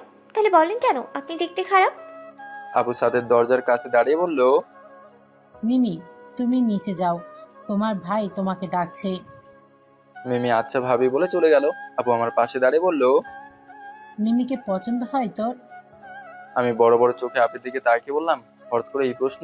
আপু হাসি দিয়ে বলল, তুই তো সবসময় বিয়ে বিয়ে করিস, এই জন্যই মিমিকে এখানে নিয়ে আসি। ওর সাথে এই চলাফেরা করে দেখ, যদি পছন্দ হয় তাহলে বিয়ে করিয়ে দেব। তোর দুলাভাইয়ের সাথে আমার কথা হয়েছে। আচ্ছা দেখি, তবে আপু এত আগে আমি বিয়ে করতে চাই না। আপু বলল, ওমা, একই কথা শোনাতলি তুই ভাই? আপু, আমি এত আগে বিয়ে করতে চাই না। আগে চাকরি করে পরিবারের দায়িত্ব নেব, পরে না হয় বিয়ের চিন্তা করব। মিমি আবার দৌড়ে ছাদে এসে বলল, ভাবি, সেই ছেলেগুলো আবার বাসার সামনে আসছে। জানি না কিভাবে কিভাবে ওরা আমাকে ফলো করে এখানে চলেই আসছে। বাসার নিচে সব কটা দাঁড়িয়ে আছে। ভয়ে ভাইয়াকে কিছু বলি নাই, এই জন্য তোমার কাছে আসলাম ভাবি। ভাইয়া এসব জানতে পারলে আমাকে খুব মারবে। আমি দৌড় দিয়ে নিচে নামতে লাগলাম। আপু পিছন থেকে চিৎকার করে বলছে, ভাই পাগলামো করিস না, ওদের বুঝিয়ে বললে এমনি চলে যাবে। আমি আর কিছু না বলে রুমে চলে গেলাম। ওদের কত বড় সাহস আমার বাসার সামনে এসে আমাদের মেহমানকে বিরক্ত করে। রুম থেকে লম্বা হকি স্টিক নিয়ে দৌড়ে রুম থেকে বের হয়ে এলাম। দুলাভাই আমাকে দেখে সোফা থেকে উঠে দাঁড়িয়ে বলল, এই মিয়া, তোমার আবার কি হলো? আমি সরাসরি দরজা খুলে বের হলাম। গিয়ে দেখে মিমি যা বললো তা সত্যি। বাস স্ট্যান্ডে সেই ছেলেগুলো দাঁড়িয়ে আছে। ওরা কিছু বুঝে ওঠার আগেই আমি হকি স্টিক দিয়ে সব কটাকে ইচ্ছে মতো মারতে লাগলাম। দুলাভাই দৌড়ে এসে আমাকে ধরে বলল, কি করছো এইসব? ওদের অযথা মারছো কেন? এই, তোমরা এখন যাও। টাকলা একটা ছেলে ঠোঁট থেকে রক্ত মুছে বলল, আমি কে চিনলি না তো? আমার শরীর থেকে রক্ত বের করলি, একটু পর ঠিকই বুঝবি। তোরে ভালো করে চিনে রাখলাম। এই, তোরা সবাই চল। ছেলেগুলো যেতেই আপু বাইরে এসে ঠাস ঠাস করে আমার গালে একটা চড় দিয়ে বলল, নিজেকে খুব বড় মোস্তান মনে করিস না? তোরে কতবার বলছি মারামারি কাটাকাটি করিস না, ভেতরে চল। আপু আমাকে টেনে বাসার ভিতরে নিয়ে গেল। সোফায় বসতেই বাইরে থেকে গাড়ির শব্দের আওয়াজ শোনা গেল। আমি আপুকে শুধু বললাম যে আমাদের বাসায় এসে কেউ আমাদের মেহমানকে বিরক্ত করবে আর এটা আমি হতে দেবো? তোর কি মনে হয়? এটা বলতেই তিনজন পুলিশ অফিসার ভেতরে ঢুকে আমাকে বলল, এই ছেলে, তুমি কি কিছুক্ষণ আগে ঝামেলা করেছিলে? আমি শুধু হ্যাঁ বলতেই মুরব্বী একজন পুলিশ ইন্সপেক্টর এসে আমার শার্টের কলার ধরে বলল, তোর এত বড় সাহস আমার ছেলের গায়ে হাত তুলিস? আজকে তুই থানায় চল, তোর খবর করছি। ওকে কোন কারণে নিয়ে যাবেন? আপনাদের কাছে কোনো প্রমাণ আছে কি? প্রমাণ লাগবে? এখন যদি আমি তোর গায়ে হাত দিই তাহলে তোর ভাই আমাকে মারবে, তখন তো প্রমাণ হয়ে যাবে।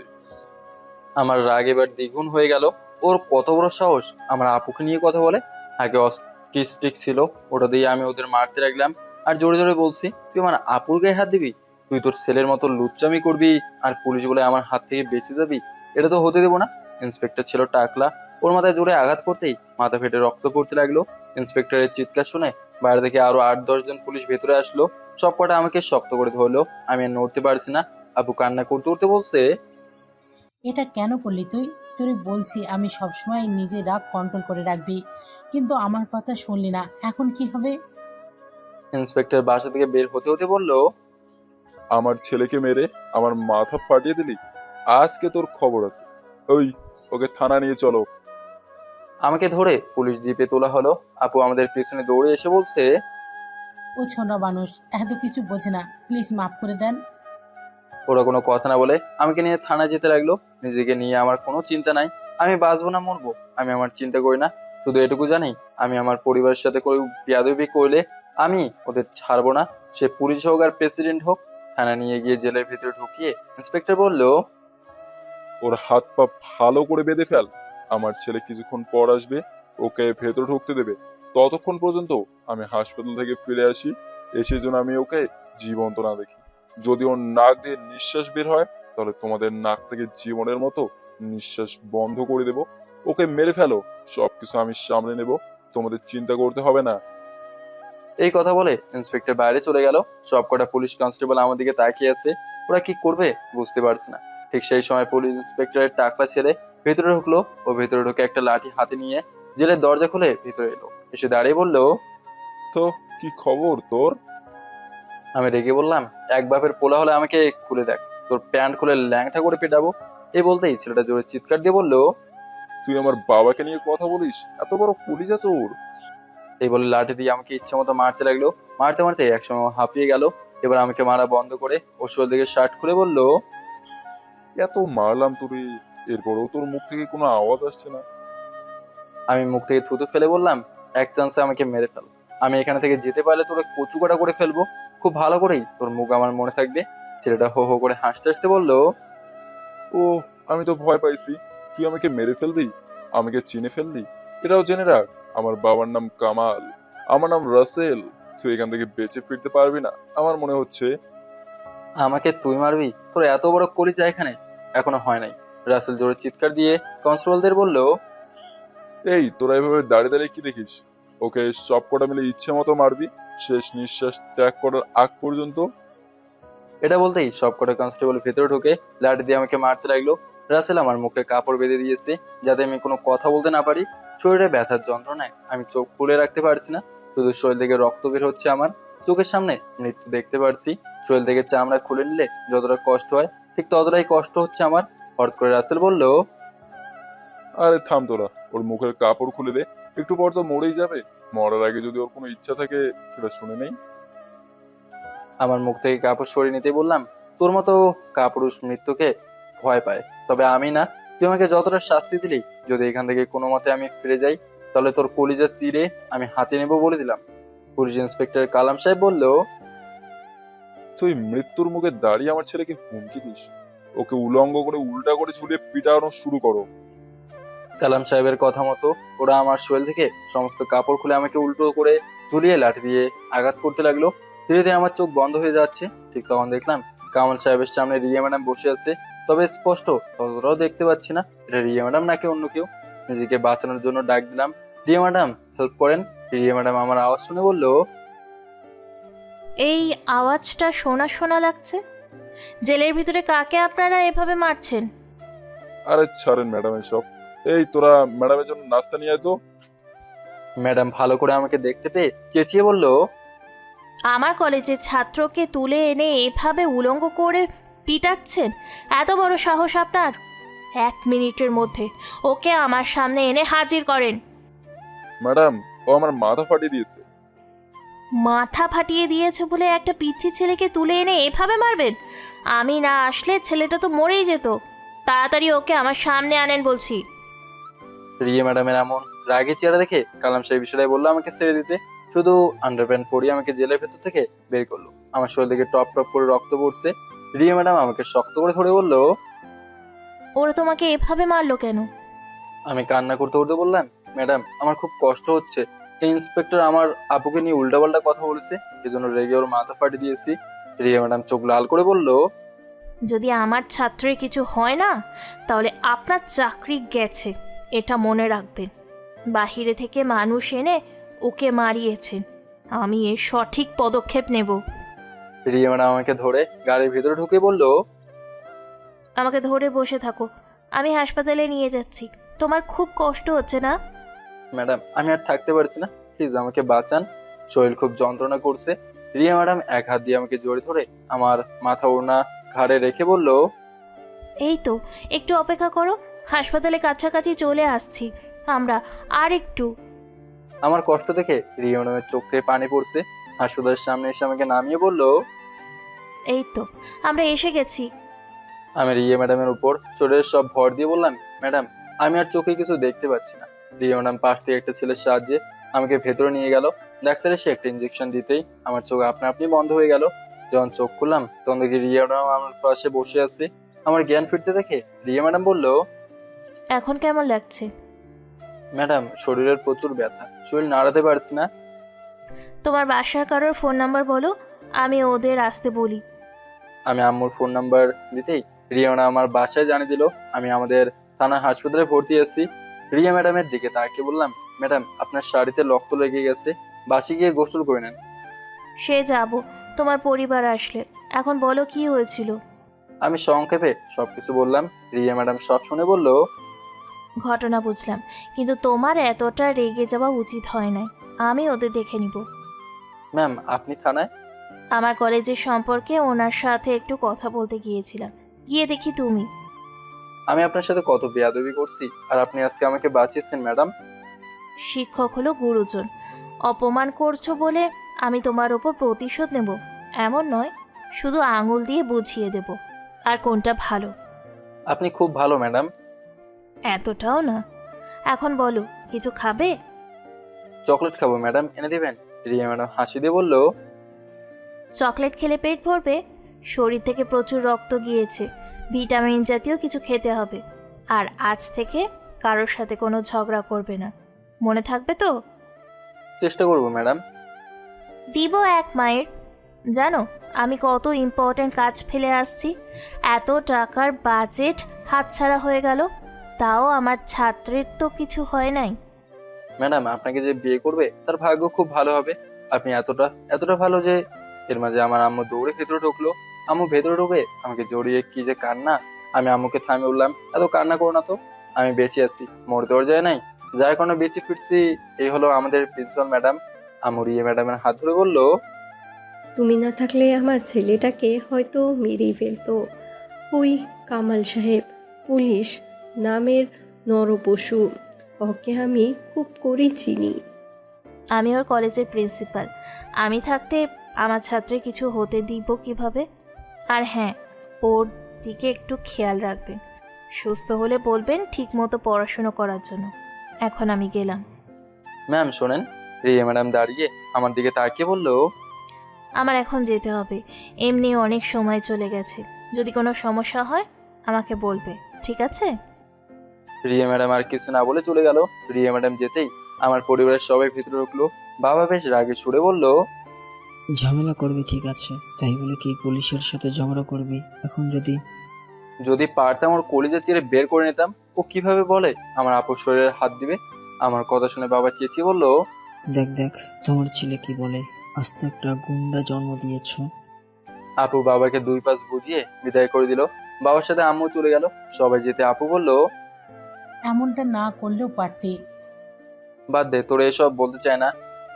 ওর বাবা পুলিশ, ওর সাথে লাগতে গেলে তোরে এভাবেই জেলের ভেতরে ঢুকিয়ে। সে চিন্তা তোর করতে হবে না, আমারটা আমি দেখে নেব।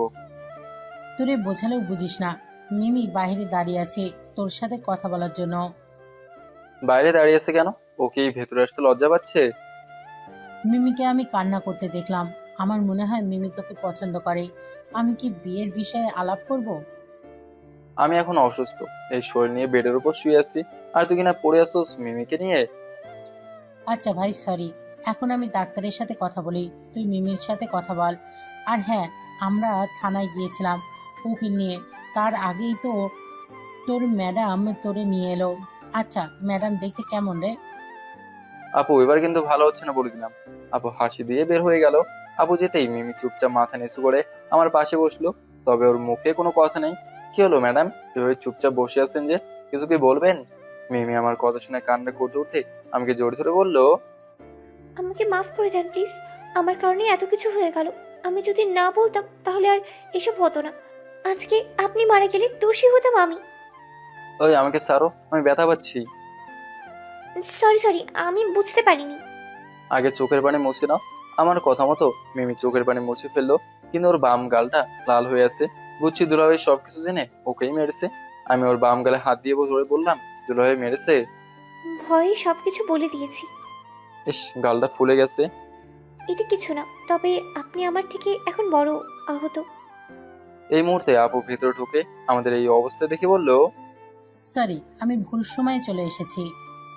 আমি মিমির গাল দিয়ে হাত সরিয়ে আপুকে বললাম, হয়েছে, এত নাটক করতে হবে না, বল কি হয়েছে। একদিন থেকে কাল বাসায় যেতে পারবি, ডাক্তার বলল। আমি আর কথা না বাড়িয়ে চুপচাপ শুয়ে আছি। আজকে 5 দিন চলে গেল, এখন আমি মোটামুটি একটু সুস্থ। সকালে আচমকা একটা আওয়াজ আসলো আমার কানে। আওয়াজটা ছিল এমন যে, বিয়ে করবেন কি আমাকে? আমি আপনার সব সুখ দুঃখের সাথী হতে চাই, আপনার অর্ধাঙ্গিনী হতে চাই। বানাবেন কি আমাকে আপনার বউ?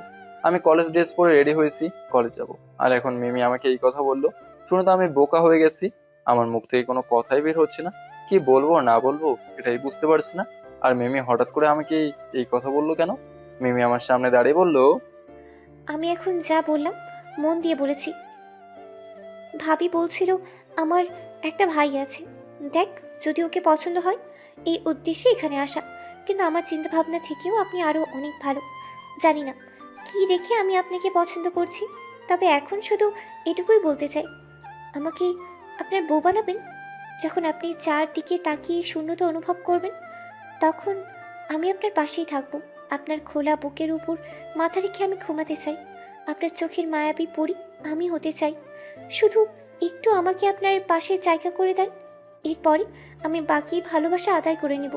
অন্যদের মতো আমি প্রপোজ করে বলবো না ভালোবাসি আপনাকে, শুধু এটুকুই বলবো, আমাকে বিয়ে করবেন আপনি?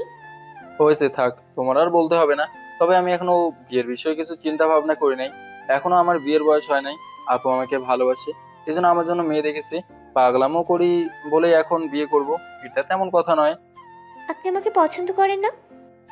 পছন্দ করি বা না করি এটা কোনো বিষয় নয়। আর তুমি দেখতে শুনতে তো মাশাআল্লাহ, যে কোনো ছেলেই তোমাকে বিয়ে করে নেবে। তবে আমি এখন বিয়ে করতে পারবো না। আপনি সোজা ভাষায় বলেন, আমাকে বিয়ে করবেন নাকি? মিমি, সহজ সরল পাগলামো বাদ দাও। মাত্র আমি একটু সুস্থ হয়েছি, এর মাঝে শুরু করে দিলে। আমি এত কিছু জানতে চাই না, আপনি আমাকে বিয়ে করবেন নাকি তাই বলেন। আমি না বলতে যাব, ঠিক তখন আপু ভেতরে ঢুকে বলল, মিমি, তুমি এখন বাইরে গিয়ে তৈরি হয়ে নাও। আরো বিয়ে করবে আর না করবে এতে কার কি আসে যায়। সামনের শুক্রবারে তোমার আর আমার ভাইয়ের বিয়ে, এই বিষয়ে আমরা দুই পরিবার মিলে কথা বলেছি। সো চিন্তার কোনো কারণ নেই, এখন তুমি গিয়ে নাস্তা করে নাও। মিমি হাসতে হাসতে বলল, কি, আমাকে বিয়ে করবেন না? খুব বড় মুখ নিয়ে তো বলছিলেন। যাই হোক, আপনি আমার হবু স্বামী। রাস্তা করতে আসেন এখন। মিমি যেতে আপু বলল, মেয়েটা ভালো আছে বলেই আমরা তোর বিয়ে ঠিক করেছি। বিছানার উপরে বসে বললাম, আগেও ঠিক এমন একটা কিছু করতে চেয়েছিলি আমার সাথে, এখন আবার? আমি কি এখন বলছি বিয়ে করব? তাহলে কেন তোরা আমার উপর এমন অত্যাচার করিস? ভালো লাগে না আমার এসব। দেখ ভাই, বাবা তোর রাগ দেখে খুব ভয় পেয়ে গেছে। উনি সিদ্ধান্ত নিয়েছে হয়তো তুই বিয়ের পর ভালো হয়ে যাবি, এই জন্য বাবা তোর বিয়ে ঠিক করেছে। আর সবাই মিমিকে পছন্দ করে, বাবা মা এই বিয়েতে খুব খুশি। অন্তত পরিবারের দিকে তাকিয়ে হলেও বিয়েটা করে নে। প্লিজ ভাই, না করিস না। সব কিছু ঠিক হয়ে গেছে, না করলে বাবার মন খারাপ হবে। আমি ব্যাগ কাঁধে নিয়ে বললাম, পরিবারের মানুষগুলো খুশি থাকলেই আমি খুশি। যা বিয়ের প্রস্তুতি নে, তবে মিমিকে বলবি বিয়ে আর পর্যন্ত যেন আমাকে বিরক্ত না করে। এখন যেমন জ্যান্ত মানুষ হয়ে ঘোরাফেরা করি, বিয়ের পর হয়তো জীবন তো লাশের মতো বাঁচতে হবে। বাদ দে, আমি কলেজে গেলাম। কিছু খেয়ে যা ভাই, আর দেখ প্লিজ রাগ করিস না। রুম থেকে বের হতে আম্মু এগিয়ে এসে বলল, বাবা, তরে না জানিয়ে তো একটা কাজ করে ফেলেছি। আম্মু শুনেছি আপুর কাছ থেকে। এখন আমি কলেজে যাব।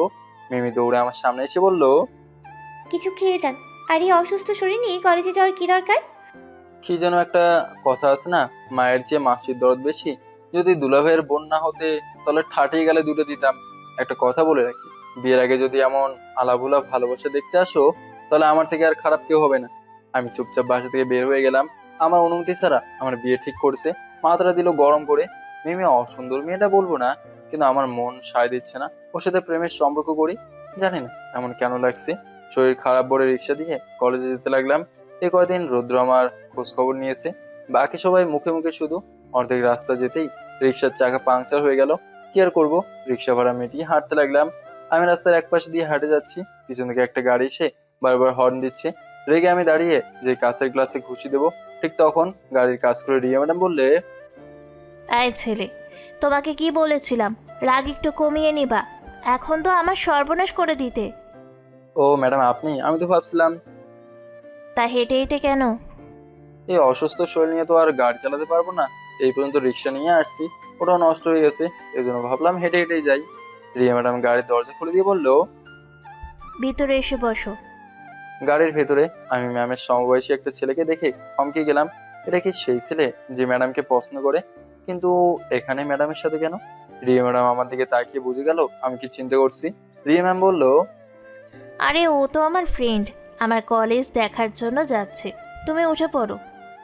আমি গাড়ির দরজা লাগিয়ে দিয়ে বললাম, চলে যান ম্যাডাম আপনি, আমি যাব না। আর বড়দের আমি বিরক্ত করতে চাই না। ভয় পাচ্ছ তাই তো? আর এমনিই তুমি অসুস্থ, হেঁটে যেতে পারবে না। ঠিক আছে, সামনে বসে পড়ো তুমি। সামনে বসার জন্য রিয়া ম্যাডাম বলছে, এই সুযোগ তো আমি আর মিস করতে চাই না। আমি সাথে সাথে গাড়ির দরজা খুলে ম্যাডামের পাশে বসে গেলাম। পিছনে যিনি বসে আছেন তার মুখটা কেমন যেন হয়ে গেল। মনে মনে বললাম, হালার পুত, আমাকে চিনিস না তো তুই? রিয়া ম্যাডাম গাড়ি চালাতে চালাতে বললো, তো এখন তোমার শরীর ঠিক আছে তো? কয়েকদিন কলেজে না আসতে? ম্যাডাম বাসায় বসে থাকতে ভালো লাগে না, এই জন্য ভাবলাম কলেজে গিয়ে একটু ঘুরে আসি। রিয়া ম্যাডাম এবার চুপচাপ গাড়ি চালাতে লাগলো। আমি রিয়া ম্যামের দিকে তাকিয়েছি। রিয়া ম্যাডামের সামনের চুলগুলো উড়ে এসে মুখে পড়ছে। ইস, আমি যদি ওনার মুখের উপর থেকে চুলগুলো সরিয়ে দিতে পারতাম। সে একটা ফিলিংস কাজ করতো মনের ভেতরে। আমি এবার আমার চোখ বন্ধ করে দিলাম। ওনার দিকে তাকিয়ে থাকলে হয়তো ওনার মায়ায় পড়ে যাবো আমি। কেন জানি একটু একটু করে ওনার মায়ায় পড়ে যাচ্ছি আমি। লাদেন, ঘুমিয়ে পড়ছো নাকি? আমি রিয়া ম্যামের কথা শুনে চোখ খুলে বললাম, না ম্যাডাম, ঘুমে নাই। শুধু এইটুকু চিন্তা করছি যে ম্যামকে আমি এত অপমান করতে চেষ্টা করছি, সেই ম্যাডাম আমার জীবন বাঁচিয়েছে, আবার আমাকে গাড়িতে করে নিয়ে যাচ্ছে। এত কিছু তোমার বুঝতে হবে না, চলে আসছি, গাড়ি থেকে নামো। ম্যামের গাড়ি থেকে নেমে দেখি রুদ্র সহ সবাই মাঠের মাঝে বসে আড্ডা দিচ্ছে। ওরা আমাকে দেখতে পেয়ে বোকা হয়ে গেল। আমি ম্যাডামের গাড়ি থেকে নেমে আসছি, এটা কি মুখের কথা?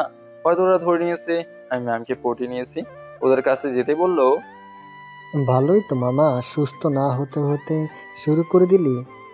মনে হচ্ছে এবার আমাদের তোকে টাকা দিতেই হবে। সব জিতে নিলি।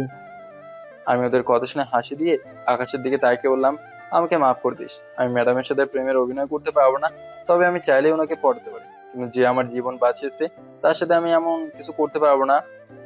কিন্তু কোনো কিন্তু নয়, এখন ক্লাসে চল। আমার মুখের উপর কেউ কোনো কথা বলছে না।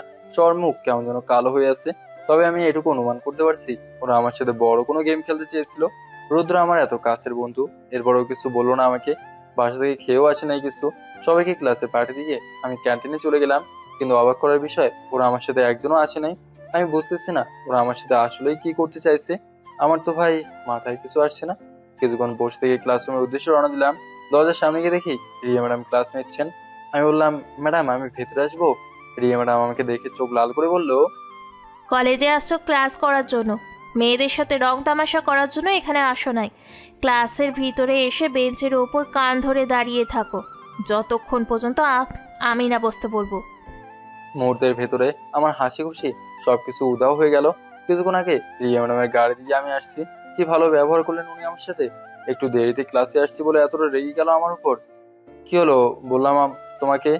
আমি আমার পা দেখে বললাম, ম্যাডাম পায়ে আঘাত পেয়েছি, এজন্য দাঁড়িয়ে থাকতে পারে না, অন্যভাবে শাস্তি দিন। রিয়া ম্যাডাম আমাকে ভেতরে আসতে বললো। আমি ভেতরে গিয়ে ওনার সামনে দাঁড়াতেই রিয়া ম্যাডাম হাতে থাকা লাঠি দিয়ে আমাকে মারতে লাগলো। আমি চুপচাপ মার খেতে লাগলাম। পূর্বের আঘাতের জায়গায় লাঠির আঘাত পড়তেই শরীর থেকে অল্প অল্প করে রক্ত বের হতে লাগলো। আমি শুধু মুখ বুজে সহ্য করে নিচ্ছি। রিয়া ম্যাডাম আমার শরীর থেকে রক্ত পড়তে দেখে আমাকে মারা বন্ধ করে দিয়ে বললো, যাও এখন গিয়ে নিজের জায়গায় বসো। আমি এখন ভালো করে বুঝতে পারি আমার বিরুদ্ধে কেউ ষড়যন্ত্র করতে চেষ্টা করছে। রিয়া ম্যাডাম পড়ানো শেষ করে বলল, আগামী শুক্রবার আমরা একটা বড় নৌকা ভাড়া করে সমুদ্রের মাঝখানে সেই বিখ্যাত পাহাড়ের ঝর্ণা দেখে আসব। আমাদের জার্নি হবে একদিনে। এই ক্লাসে যতজন ছাত্রছাত্রী আছে সবাই যাবে। আমি কোনো ধরনের কোনো বাহানা শুনতে চাই না কারোর মুখ থেকে। সবাইকে আমি কি বললাম মনে থাকবে তো? সবাই যেন রেডি থাকো, আমাকে আবার নতুন করে কিছু বলতে না হয়। রিয়া ম্যাডাম ক্লাস থেকে বের হতেই আমি রৌদ্রকে বললাম, রৌদ্র শোন একটু, তোর সাথে আমার কিছু কথা আছে, এদিকে আয় তো একটু।